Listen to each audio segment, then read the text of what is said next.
Sasa vitu vyote hivyo atakuwa ametoa wapi? Maana ameleta kiberiti kweli, nimekikuta. Ila yeye sijamkuta, afu anarudi jioni amekuja na vitu vingi. Baada pale ya kumbana sana akasema ile umempa wewe. Shem, mtoto wako atakuwa ameichukua hiyo hela. Hela? Kwa sababu mimi asubuhi naamka hapa nimeacha shilingi 5000 pale mezani. Tena hiyo shilingi 5000 nimeikandamizia na ganda la kiberiti hapa. Alafu sasa hivi huyo hapa ananigombeza kwamba mimi sijaiacha hiyo hela.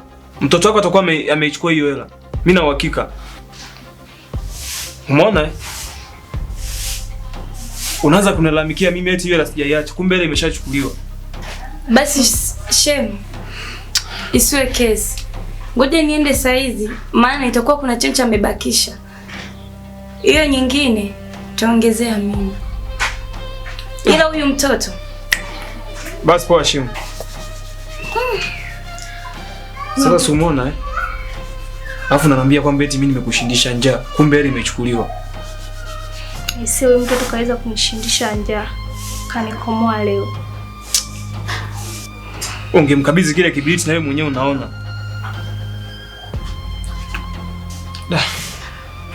Hani pera nyingine nikasage.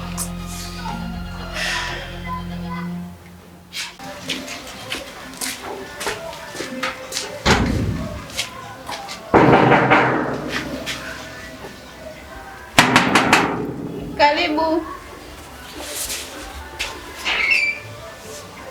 Chinga mambo. Poa tu vipi? Safi. Sisi nilikuwa nimepitia sakale kama mzigo. Unajua leo siku madeni alafu Jumatano mzigo mpya unaingia. Sawa.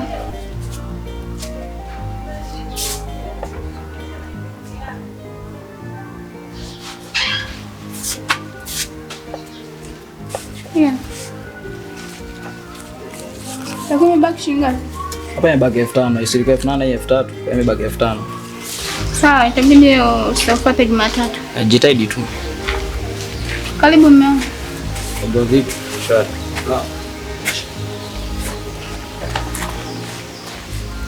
Mke wangu. Ben. Huyu ndo yule muuza mboga mboga ulisemaga amekosana?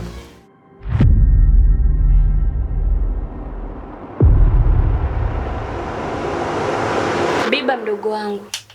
Natumai sasa hivi utakuwa umejifunza kwa kilichotokea. Sitaki tena ajirudie kama aliyokukuta.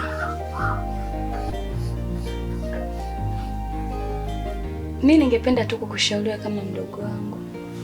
Ungeachana na mambo mengine yote. Ukatafuta tu mke, ukaoa.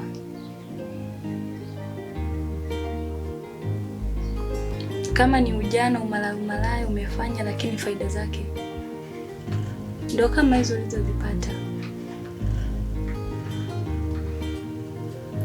Nadhani hata unaona hapo ulipo ni jambo la kumshukuru Mungu. Na sijui asingekuwa mchungaji, sijui sisi tungekuwa tunaongea nini. Hapana, sio yeye. Na huyu ni nani? Yule chinga ambaye nikwambia nimechukua sufuria kwake, ndio alikuwa amepata pesa yake. Wewe simu yako mara moja. Simu yangu? Simu yangu gani tena? Wewe jielewa nini? Okoa muda, punguza maelekezo, fanya kama nilivyokuambia.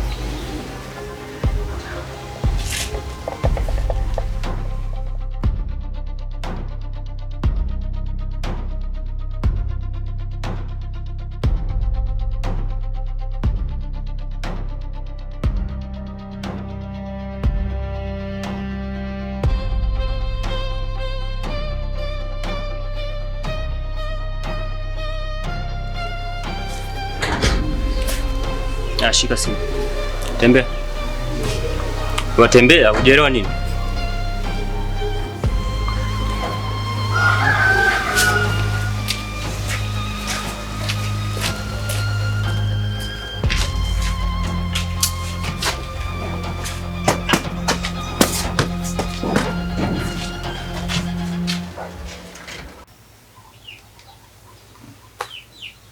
Ila mimi mdogo wangu cha kukushauri, tafuta mwanamke. Uoe, wachane na mambo mengine kabisa. Kama ni wakusikia, umesikia. Sister, mimi nitangulize lazi kwa ile swali lilotokea. Maana mimi mwenyewe sikutegemea. Ni 1 2 3 sitofahamu kati na pitapita huku nikajikuta Kisanga na Ngai inatokea hivi. Kwa hiyo nashukuru kwa jitihada zako pamoja na yule rafiki yangu Kali. Kwa kweli mmenisaidia sana, nashukuru. Sawa mdogo wangu, hilo sisi tumeshalimaliza. Tugange tu na aliyoko mbele yetu. Sawa. Siongee mengi sana, mimi ngoja niende huko kwenye mishemishe zangu. Tutakutana jioni. Sawa.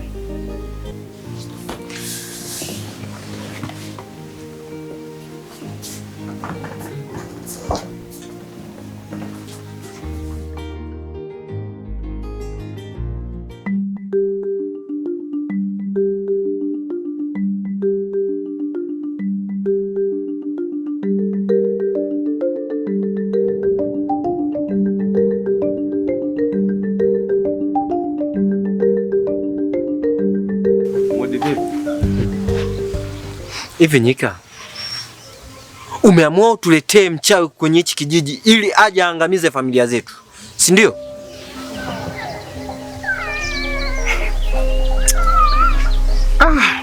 Mudi, naomba nikusahishe kidogo.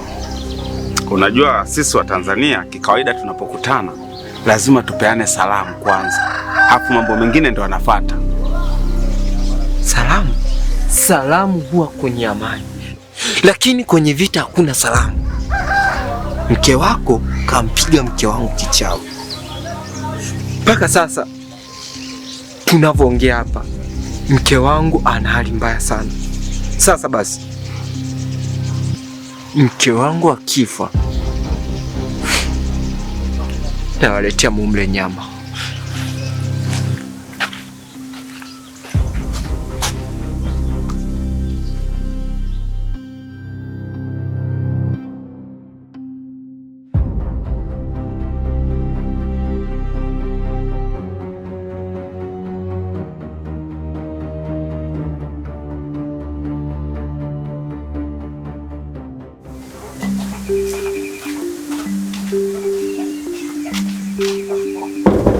Odi. Odi.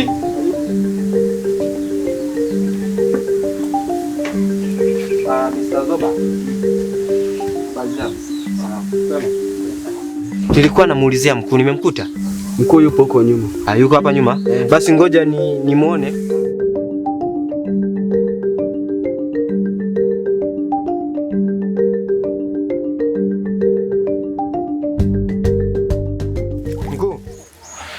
Mkuu, shikamoo. Marahaba. Samahani mkuu. Mkuu, nimekuja nahitaji msaada wako. Mke wangu toka amepigwa kofi na yule mgeni mpaka leo hayuko sawa. Mkuu, nilikuwa naomba msaada wako. Sijui nifanye nini. Mimi nakuaminia wewe mkuu. Huyu binti dawa yake iko jikoni inachemka. Na kuja kumpiga kombola na mtengeneza kiti cha kukalia mimi. Alafu baada ya hapo sasa mtasikia tangazo la msiba. Maana sisi wachawi ni wala nyama. Kazi yetu ni kula nyama. Sasa cha kukwambia hapa, wewe tangulia, mimi nakuja. Sawa. Ondoa hofu, atakaa sasa. Sawa mkuu. Unaweza kaenda. Mimi nakuaminia wewe mkuu. Iwe kweli. Unaweza kaenda. Sawa, mimi ngoja nitangulie.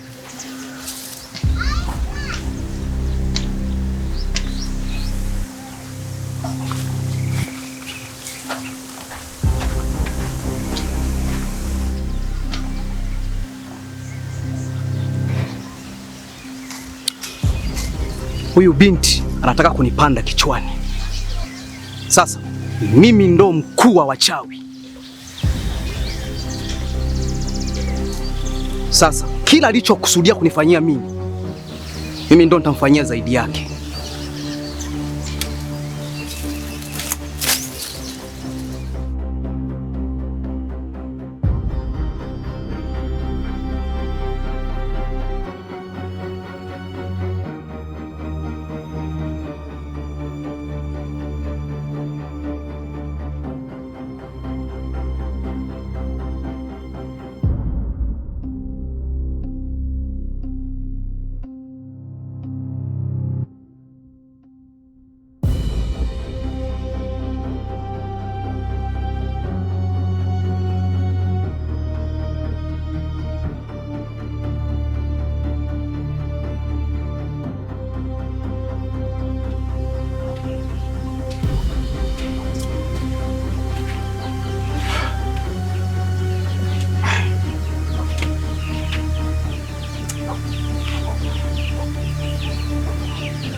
Shauriani.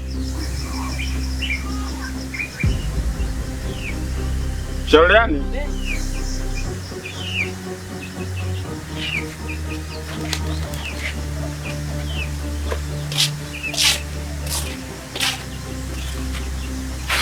Vipi? Safi. Sister amesharudi? Bado hajarudi. Sasa kuna issue moja hapa. Unajua kipindi naelekea center kule, kuna mtu nimeonana naye. Kaniletea malalamiko mengi kuhusu wewe. Anasema kwamba umempiga mke wake nusu ya kumuua. Yaani hivi tunavyoongea hivi,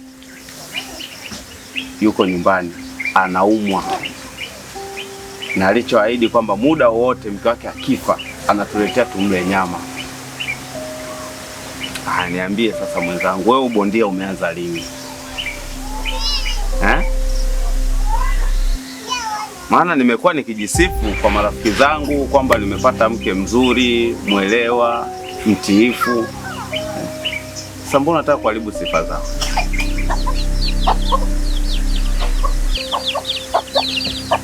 Sasa ukija kugundua kwamba hicho ulichoambiwa ni uongo, itakuwaje?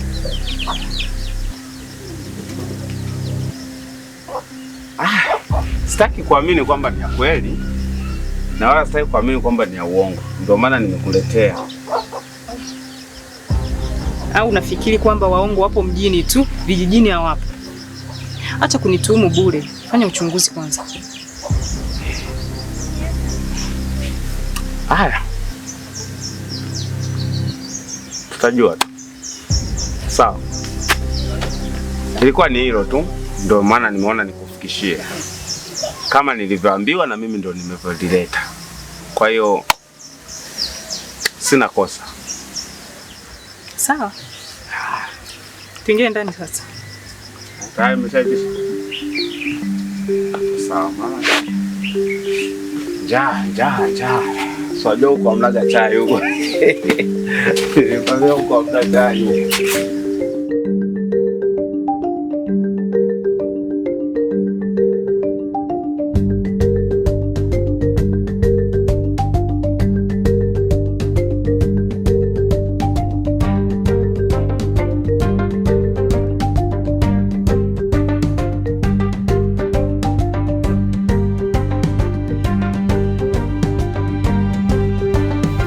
Kangu. Amka mami. Kangu. Unaendeleaje? Bado siko sawa. Najisikia mwili unauma sana. Okay, pole. Sasa mkuu amesema anakuja. Anakuletea dawa. Kwa hiyo usijali mke wangu, utakuwa sawa. Sawa. Aya, sawa. Sasa ngoja nikufuatie maji ili uoge mwili upoe. Mambo upumzike. Aya, sawa. Nakuja. Sawa.